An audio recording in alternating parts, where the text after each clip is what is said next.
Hey, Roxy, thanks for joining us today as a way of getting started. Tell us about yourself.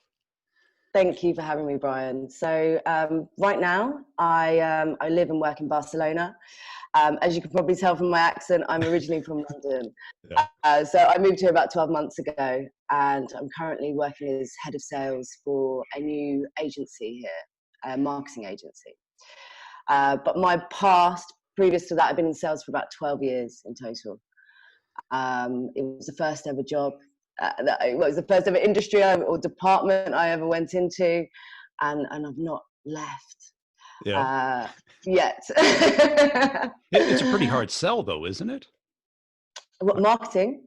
Yeah, marketing services. Because it's not tangible, right? It's very I would subjective. say, yeah, you're right. You're totally right. I would say that it's easier than it was, because so many companies now and businesses now realize that it's such a vital part of their business. And I think especially because we're in a time of startups and young companies where they don't actually have the facilities to do their own marketing.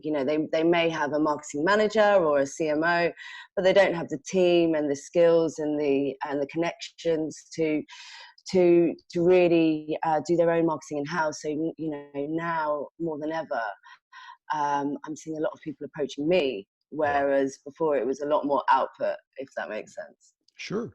And are you a people manager, or are you a individual contributor, or both? Both, and it's a startup as well. So I get involved in a lot. So for example, yesterday we were filming all day because we were about to release some training videos on marketing and also explaining a bit more about personal branding and social media, because these are all hot topics at the moment. And we've realised that so many people want to know about it but don't know enough. So we're creating these videos to go onto our new channel where people can learn for free. Cool. And why Barcelona? I mean, that must be a huge cultural change. Yeah, it's very different here. I mean, if you compare it to London, London's its own thing. It's very quick. It's very fast paced. And I love it for that. I really, really do.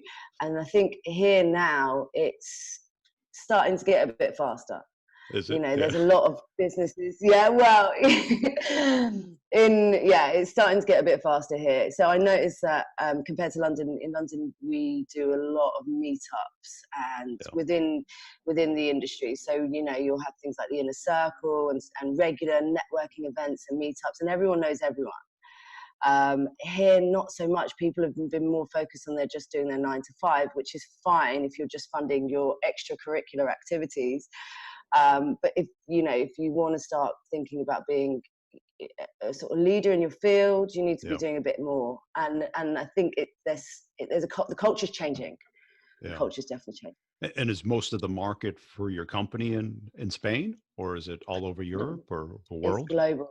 It's global. So I would say that our biggest market initially was the US, because the company was actually founded on social media and social media growth. We have, we benefit from having about 15 developers who just study algorithms, and so that's where the company was born from. And now it's sort of it's venturing into other things, so it's not just focusing on social media anymore. We're doing a lot more in terms of digital marketing. And who are you selling to? Is it mostly marketing people, or is it entrepreneurs, or both?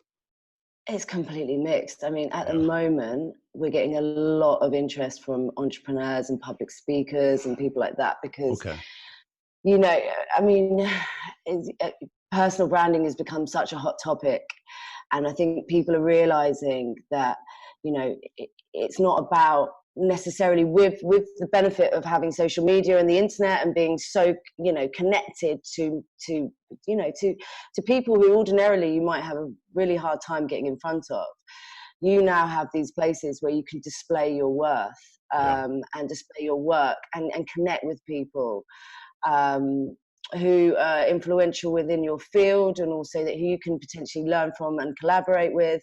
And I think people now are realizing this, and because of that, we're getting a lot of, the entrepreneurs, the young founders, public speakers that are contacting us.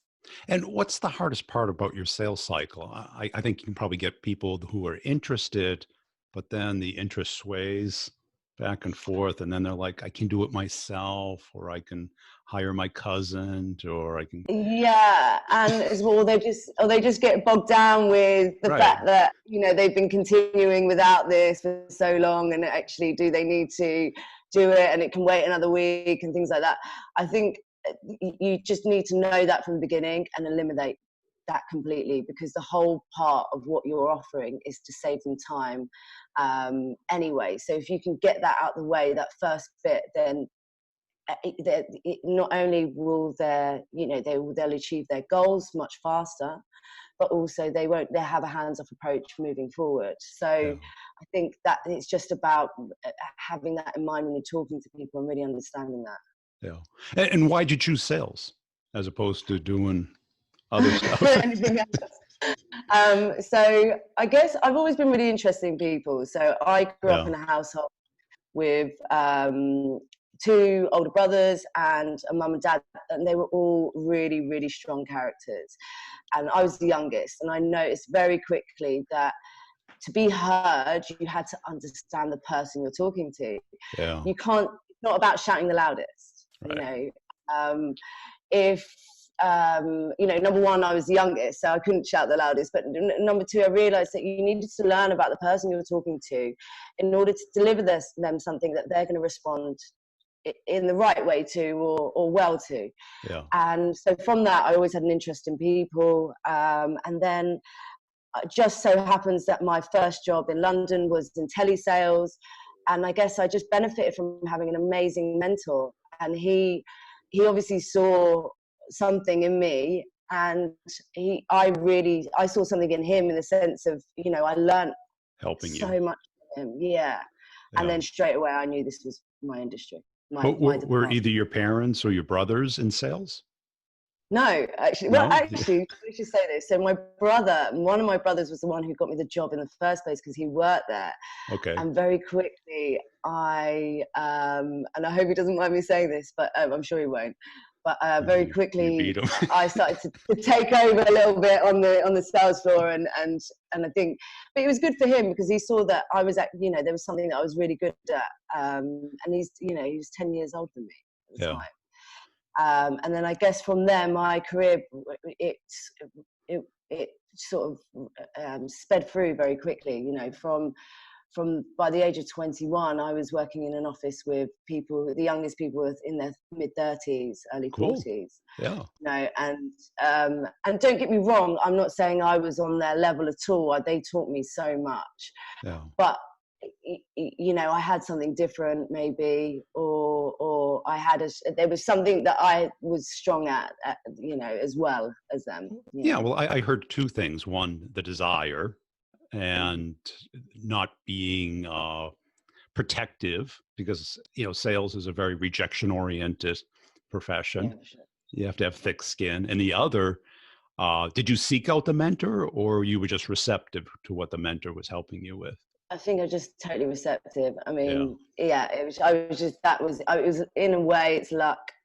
I didn't realize it. The thing is, at the time, I was 18, so I wasn't very serious.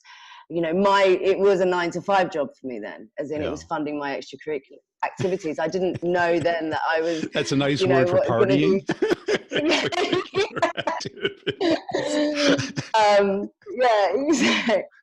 But I knew the stuff that he told me, the stuff that I witnessed and saw him doing, I still use today. Yeah. And that was quite a while ago now. So. And what were you doing wrong? What did he correct you on? He made me smarter, as in dress sense, and I saw the value in that, the value of being on time. I know these are really basic things. Yeah. But as an 18-year-old at the time, you know, With extracurricular activities. but he basically put all the groundwork in to make me a decent worker. Yeah. And then he drove so much passion, I think, and he made me realize that I was very good at certain things, and what I was good at was adopting a voice, or being able to know who I'm talking to very quickly, assessing the situation, and then delivering on that. And I think he saw that very quickly from me, and you know. Well, I always find it interesting that how birth order really, develops how you view the world as an adult. Totally. Because typically the firstborn are like the leaders. Mm-hmm. I was a middle child, so you're always competing. Yeah. And the youngest is they've made their mistakes, right? Mm-hmm. So you're the Rev 3 of the children. You're a bit independent because they're not so protective over you in a way, so you just sort of go along with things a bit more. You don't, and also because you don't have as much as an opinion as the older children, because you're just expected to get along with things. So you do end up sort of adopting that in your personality. And I think that's the thing for me. I've always just get the job done, whatever it is. Make sure the job is done, and the job is done well. There's no such thing as impossible. Yeah. I hear that here a lot, actually. You do. Which is quite funny. The word impossible. The word impossible. Yeah. It's not a good word. No, it's a really rubbish word. Right. Because it's like, can't be done. It's impossible. Yeah, and that's not true in many cases. True. Yeah. Yeah. And sounds like you're also competitive. A little bit, yeah. Yeah, a little bit. With myself more than anything. So I think I'm pretty hard on myself, and I like to, and sometimes it works in your favor, but other times you need to learn how to harness it and basically, make sure it doesn't affect you and turn into fear. Right. Yeah. Keep it there. Yeah, because it shouldn't overwhelm you, but it's good as a motivator. I know Definitely. It's one of my key motivators, but you don't want to just compete. You want to get what you want. Yeah. Well, what else do you feel separates you from kind of the rest of the pack? In terms of sales? Sales, yeah. Yeah. So I think I've always been much more consultative. So I work with clients for quite a long time, and then I become, their sort of go-to person to, if they've got a question with regards to whatever it is that I'm selling, or the industry that we're working in. Even though I did telesales when I first started out, I think most salespeople, have experienced telesales before, and I was good at it. I was never the ultimate telesales person, because I think I have a lot more to deal with in my mind. So I think you've gone there. Are you back? Yeah. So for me, I think what separates me is that I like to take my time with my clients. I like to really learn about them first before working on anything. And I think in that way it's helped me do good for them, but also and provide the best service at the end of the day. It's not about quick wins. Yeah, so it sounds like you have empathy, curiosity, and interest in their world, and you're talking about them and what they care about, as opposed to you and what you care about. Yeah, no, honestly, I care about people, and and I think sales, I think people have a completely different view about sales. A lot of people do. They think it's just about taking money off people, and it really isn't. No, it isn't. It's about someone having an issue and you being able to solve that issue for them. Yes. And I think the longer that you work with the client, you realize that there are other things that you can help them with. Yes. And I think it's more like being a helping hand. Being that extra almost, and it's not like a PA, but in a way it's the counselor, as a business Right. counselor. Because Yeah, not only do you know how to sell, but you know what your company can do for them. And they may sure. not even know that or be thinking about it. And too many Yeah, salespeople just talk about what you do and how much it costs, as opposed to what it does for them. exactly. And that's where the Exactly. magic is. It's It- it- exactly. right. Because that's why they want to talk to you, as opposed to you And just checking in on the order or checking yeah, in on, and there's no point. What does that even mean? When you say I'm just checking in, when you're a busy person and you receive an email like that from someone that's supposed to be working with you, it's embarrassing. It's not fair on the person. Checking in on what? What right, exactly are you what you checking in? want, not what they want. My dog's getting fed this morning. What are you checking in on? It's Yeah. like, or catching up with. If there needs to be a conversation, you need to know who you're talking to. I think that's the number one thing. Right. Because people will not talk to you unless they want something or you have something to give. For sure. Right. And if you can't For sure. figure out something to give, then you're not really in sales, you're in You're, service. you're wasting their time, You're wasting their and time and and it you're could only just be something that frustrating click. yourself. Yeah, exactly. It's a click buy then, isn't it? Rather than It actually is. being a consultant and trying to help someone and Yeah. really, saving them time, because that's the most important thing with business. Is to save people time, I think. Now, are you managing salespeople now? Yeah. So, and we've got some interns coming as well, which is going to be quite interesting, I think. But I really like managing people. And one thing, so when I first started out, as I said, I sort of quite quickly, I did very well as a young person. By the age of 21, I was in a very good position, but one thing I didn't really understand was how to manage people back then. Yeah. If I look, it's awful. Not awful, that's the wrong word to describe it, but realistically it wasn't right. It was all about deadlines, getting things done. I don't care, get it done. Yeah. In my older years, I've learned that this is really not the way, and this is why in sales you have such a high turnover, Right. because just because you're a good salesperson doesn't make you a good manager Not at usually all. the opposite. Yeah. It's usually the opposite, Yeah. unfortunately. But when I have a business as well, and when I was focusing on hiring for that business and training people up for that business, I realized that you need to learn about people before you start delivering any information. You need to understand who you're talking to, realize for that person to have a tone for that person, Yeah. so that they understand you Right. fully. And also, there's ways and means of getting people to do what you want and what you need them to do, and not everyone is the same, and so you need to understand that. And from that point, when I think I was about 26 at the time, I realized, this is how to manage people, and I actually really enjoy it now. I really Yeah. like it.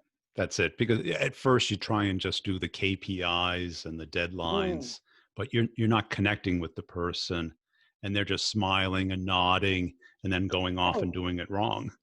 yeah, of course. And Yeah. then not wanting to turn to you to talk to you because they just think you're going to breathe down their neck. And Right.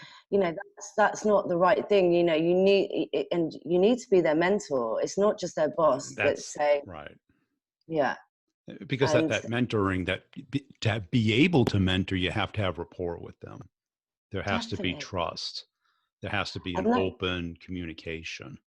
and that goes for their personal life as well. If they want to, and I've had it before where one of the guys that I used to work with, he was ranting at me on the phone for about an hour and a half, and then at the end of it, he sort of came to his own conclusion. And at the end of it, he just went, thank you so much for listening to that. And I just said, look, this is what I'm here for. If you can go off now and do a fantastic job, then that's amazing, isn't it? And you realistically, I'm more than happy to if that's going to help that person, then I'm more than happy to listen. you know, And whatever it is. what do you look for in salespeople? Have you gotten a sense of people who will be successful and who won't? Is there? It depends on the product and it depends on the type of role. Yeah, So, you know, it's if it you know, if it's an account manager type of role, then I want that person to be, you know, how you would probably see your marketing yeah, type of person, if that makes sense. You know, someone that's very thoughtful and really will look into it and work hard. If it's telesales, you want the complete opposite. You want someone that's, you know, I'm not saying they can't be thoughtful, but you want someone who's very quick and sharp and gets things, you know, and can change, you know, is very changeable. It totally depends on the role. I think that, you know, everything we do in life is sales. You know, even getting your children up in the morning and getting them to school, it's almost, you're yeah. selling that to them, aren't you? But there are special people that are born that are very good with people, and that's the difference. Yeah, and what I heard and what I recognized in you is this, what the psychologists call this outward mindset, the ability to think like other people, and what they call other minds, to understand how that other person represents the world, so that you For can sure. talk about what they care about.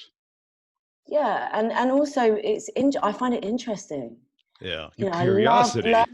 yeah, for sure. And it's like, it just, you know, I have a mum that's Iranian, I have a dad that's British. I grew up in London, but now live in Barcelona.